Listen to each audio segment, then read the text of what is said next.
As soon as you log into your ASCAP account, click on Works, then Register a Work. Type in the work title.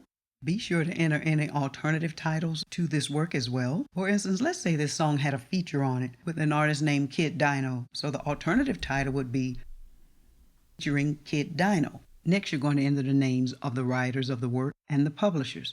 This song has one writer, a publisher, and an administrator. In the search field under writer, type in your name. Once you see it, click on it so to populate the field. Check the box that you're authorized to submit the registration, and you're going to click the row. He's both the composer and the author, so I'll click composer, author. Share would be 50%. Below the writer, you see where you can add another writer. So if the song had more than one writer, this is where you would add it. In the publisher field, I'm going to type in his publisher name, then select it. Check the box.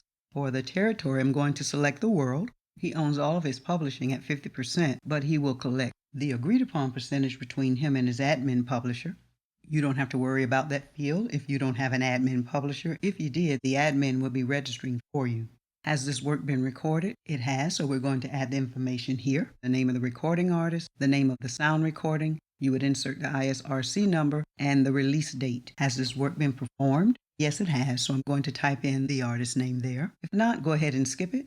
Next question, is this work intended for a commercial, film, or other product? If not, skip. We're going to skip it. It wasn't written as a commercial, film, or other product. Now, this doesn't mean that you can't later license it for any of those uses. Is this a concert work? No, so we're going to skip that.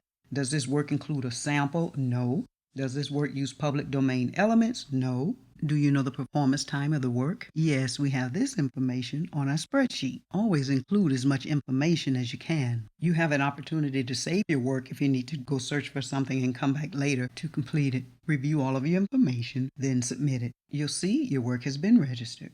If after completing the registration of your work and you find that you made an error, click on the Works tab and then click on the title of the song. In the upper right corner of the page, you'll see the word edit. Just click on edit, make the corrections, click submit.